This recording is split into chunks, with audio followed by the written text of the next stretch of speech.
a couple of our local musicians who played frequently at the jam, and I have the pleasure to interview one of them tonight. And we're going to start with Michael Easton. Mike, who is an Hello. amazing harmonica player, and I've played with him many times at the jam, and it's just been a great time. So, Michael, Hello. Michael, welcome. And where are you at right now? I am sitting in my retirement. This is my 401k. Oh my I'm goodness. in my shop. Okay. I'm in the And shop. so I heard you decided to go entirely into harmonica business. Is that because of what happened with COVID? And tell us how this got started. Yeah. Back in, let's see, February, March, everybody was shutting down, and where the lab I worked in shut down. And then come May, we were all furloughed, but come May, they laid off 8 of us, and I was one of them that got cut. So at some point, I wanted to take this full time, and that was kind of the push to get me to do it.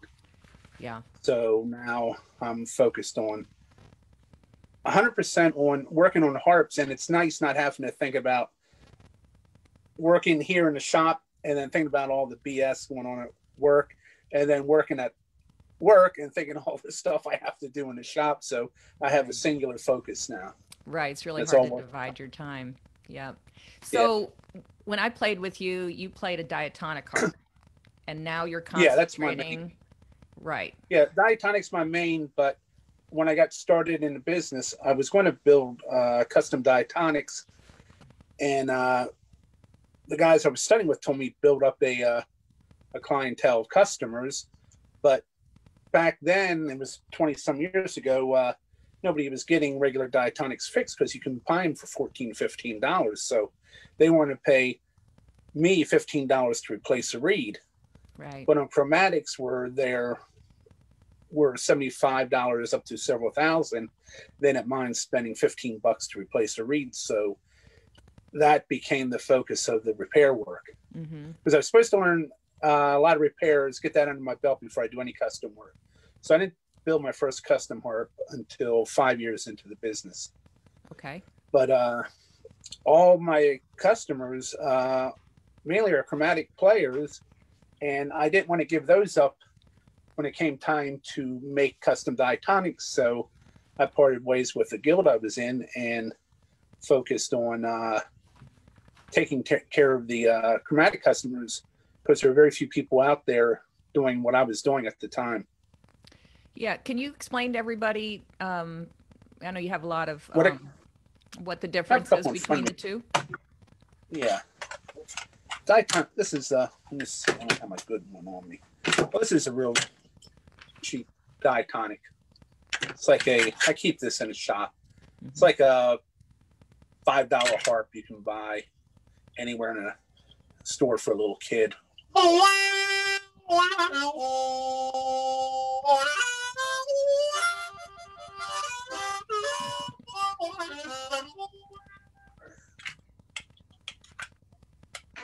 This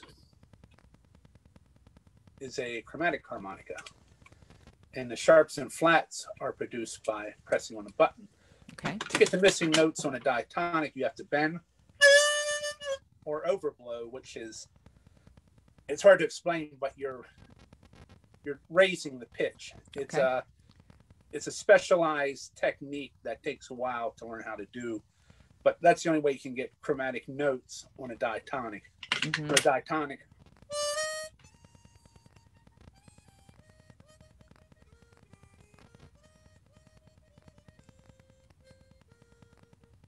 just press the button. Yeah. And the thing with you being a fiddle player, you understand with not only blowing notes, but as you start to master more with teachers, they teach you technique and articulation and all that. And that's something that a lot of chromatic players don't learn. I see guys that customers that tell me they started playing harmonica when they're 5 years old and they're in their 80s now, and they can barely jump hitting a note clean. Mm-hmm. And, it's a difference in technique between just blowing a note or accenting the note.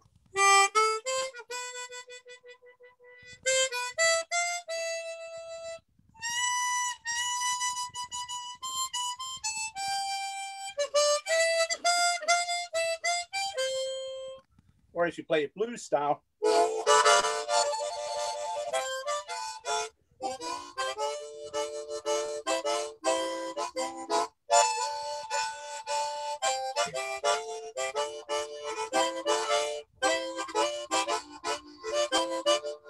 so it's different accenting we do based on the style of music you play. And that's one thing that's important to learn, being true to the instrument and the style of music you're playing. Yeah. Jazz players have their style, blues players have their style, country players have their style, and it's a matter of learning that articulation, not just learning the notes or learning where the blue notes are, but actually learning how to play it right. Right. And that's part of what I do with repairing. A lot of stock harps aren't really set up right. They're set up for fast production because they make millions of them a year. And when you have to think about your instrument when you're playing it, it's not really set up right. And I spent years doing that when I started out in the 70s up into the 90s. And it was always difficult trying to hit notes or things didn't quite sound in tune. And after I learned how to repair harps and work on them, I found out you can make them sound better. And some of the newer ones are really nice. You pick them up and you don't have to think about anything. They're smooth on the lips, on the tongue, depending on your style of playing. Wow. Notes are there, and there's no noise when you play. Yeah. So you've been repairing them for basically, you said since the 70s? No, I've been playing 72. I picked up the harmonica. In 97, I bought my first computer, and I found out there were other guys out there that were in the same boat as I was. They're kind of in their own island and not having conversed with other harp players, or if they did, they were kind of, their uncle or grandfather. That's about it. But when the internet came around, a harmonica group formed called Harpel. A lot of us got on there and we networked, and that's where I found out everybody else having the problem I was having. And there were a couple guys that are harp techs out there that really knew their craft. And in 99, I hooked up with a guild, Flisco Guild, and studied with them for 4 years. And then after leaving them, I studied under a couple British techs. I forget their names now. One was Pat Miston, the other one was Doug Tate. Okay. And then I studied with the great Dick Gardner, who used to play harmonica in the Harmonica Hats. Okay. And he's still around. He's in his 80s. He's still around and just got on Facebook. So I don't know if he's going to see this or not. But yeah, I was lucky to have a lot of good teachers throughout the years. And this is what I wanted to do. It's nothing else. I didn't get into it to make money. And some people do that. And that's a mistake. They think about, well, how many can I set up? They all want to go into custom and not do repair. And you got to have a background in repair before you know what you're doing with customs. Yeah. So speaking of your customs, can you show us a couple pieces of what you're doing and explain a little bit and maybe take us on a little tour of your shop? Well, I have one here that I'm repairing for a guy. Just cleaning up. This is a custom comb I made. This is out of Corian. This is for a 12-hole owner. But I made this a couple of years ago, and he plays it almost every day. He really likes it. This is one I made. But I don't do the Corian anymore because the cutting it and sanding it, we found out the Corian is poisonous. DuPont really didn't tell anybody, but it's highly dangerous to Oh breathe my this goodness. stuff. And even though I have the vent up above me for the air purifier, when I cut this stuff, it just completely wipes out the filter. It's so much crap in the air. It's worse than wood pulp. Mm. And over here, this is my big project now, making wood combs, and I'm stabilizing the wood, which means the wood is going through a process I'll show you over here, where it's heated to remove all the moisture in the wood, and then it's weighed and then heated again to check 100% of the moisture out of it, and then you put it in a vacuum to remove all the air out of it. And then at that point, you inject a resin, and the resin will go entirely into the wood surface, into the middle of the wood. Wow. Unlike some techniques of using shellac or beeswax may only cover a real small portion. This permeates the entire wood, so you have rigidity and long life. Completely seals it. Yeah, and it still sounds like wood. Uh-huh. So these are what I'm working on now. And I hope this is going to be the next big thing, because it's difficult to get combs from Honer. It takes like 4 months when you put an order in before you get them back. So this way, when I need it, I have them here for the customer when they break. Okay. And you told me that you're making neck racks too. And is there something special about your neck rack? Like because a chromatic has a slide, right? Yeah, I mailed out that guy's custom. Yeah, these are special harmonicas called, hands-free chromatics. And what they are is a friend of mine developed it. He's in his 90s, 93 now, I believe, Vern Smith. And instead of having the slide here, this is completely removed, and it's replaced. 1 second.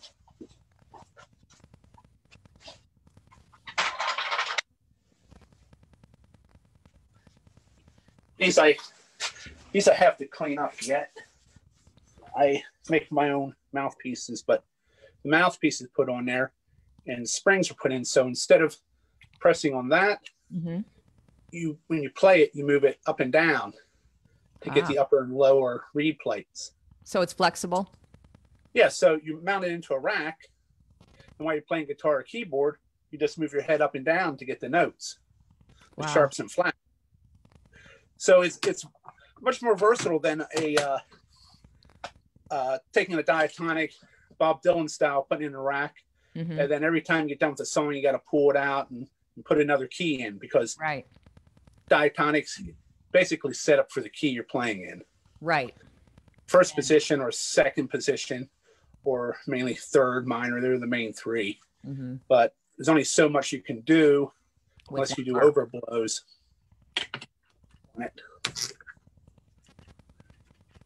Now, I see we're running. Like, you want to do a tour? Let's do a quick tour of your shop. You can tell us. Yeah, because we talked about doing another one of these shows later, so I didn't have to put everything into one show and miss stuff. Okay, so let's do a walk around here. Right, and you said this is the only shop that is set up strictly for harmonicas. Yeah, is that correct? my wife and I, most of them, if you have it, they have a room in the house or in their garage, and they just have a corner, and they set up a table there, and that's it. And that's how I started. I started my original shop. My first one was in my dark room in the basement of my house, and then we bought this place. I moved to the basement and then to an upstairs bedroom. But the whole time, the garage out here was completely bare. It was just cinder block walls, and it was built in the 20s, so it didn't even have electricity. So 2014, when I accidentally cashed in my 401k, that's when I decided to build this, because I kept buying tools and putting them in here for future use. So we built it in 2014. So yeah, this was completely designed with the idea of working on harmonicas. Where every electrical outlet is, hose lines are run, where the placement of the machines. Wow. This area here is my tuning table. Okay. So I have a Peterson strobe tuner. I do my tuning here. Nice. This is my main table when I take the harps apart and I check them out, do stuff. And up here is a cabinet for my parts for, I have millions of parts for my hands-free chromatics. Wow. And my neck racks. And here's parts for, they're mainly just fasteners for other equipment. This is the main area for working. That's where I do all the grunt work right here. And when a customer's harmonica comes in, I create a work pan with their name and info, and all the harps stay in the pan while I work on it, all their material. I have these pulled out now for show for display purposes, but I'll put these back in. Over here is because I have lousy eyesight, is my station for, I have microscopes, 2 microscopes, and the black microscope here works this monitor here. Wow. So I can check read alignment and all. And this is a pretty cool tool. I have, for tuning, I use files, but I also have, where is it in the camera here? I have this for doing tuning, and I have an air one for doing tuning. Wow. Which is pretty cool. These are like a dental drill, and they're super quiet. It sounds like you're in the dentist office. Yeah, I'm starting to feel it. And then I have a microscope with a 6x and a 16x lens on it. Wow. And then when you're working on harmonicas, you need to see down the slot for alignment. So I have here, let's see it light up. This is my light table. Okay. So I like that. let's see. Find a, so I have a reed plate. I can place it down here. Let me pull one of these off. See, you can see down in the slot there. Yeah. And I can find the alignment of the reed. Very nice. So it's completely aligned with, so when you play it, it's not hitting the sides. Yeah. So and you have an oven too? Yeah, we're going to go over there. Let's see. Here I do grinding over here. I have a, this is my newest thing, a drum sander. I have a metal chop saw that cuts like butter. So when I'm making parts for the neck rack, I can just cut the metal there. And also I can cut reed plates down real smooth without screwing them up. Now here, harmonica players will be interested in this. Let me put something here. You know what this is? You know what type of wood this is? Oh, it's burl. No. No? This is pear wood. This is what Honer and everybody else harmonicas are made from. This is what this is here. Okay. This was cut from a big piece of that. I had like a 6-foot piece I bought years ago.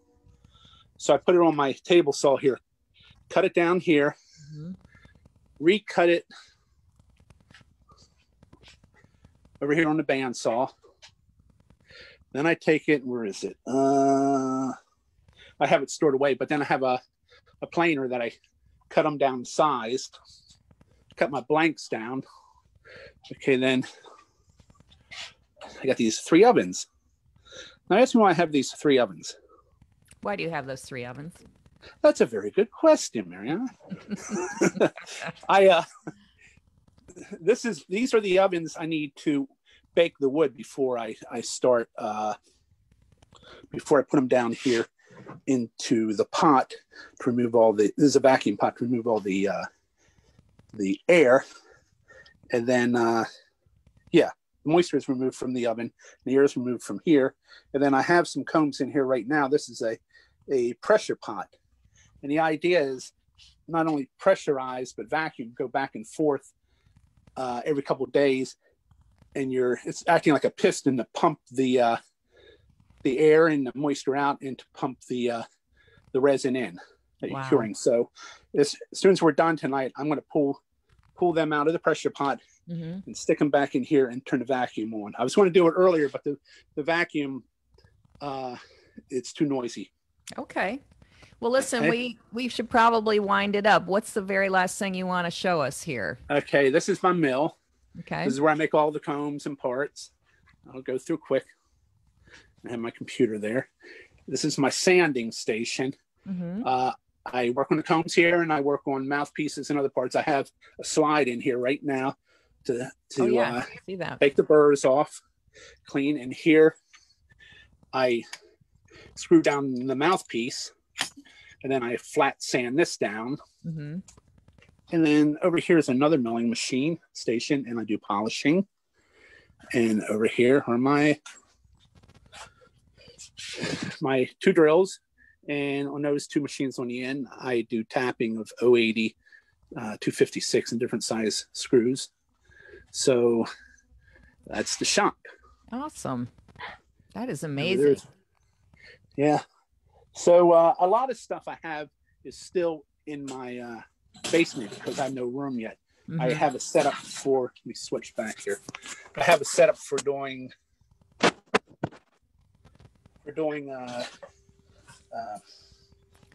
making molds and powder coating. Okay. And also plating. You name it, I got it, and I work with it. So well, it sounds like you've got this shop. I mean, amazing since May. A harmonica tech only needs one thing.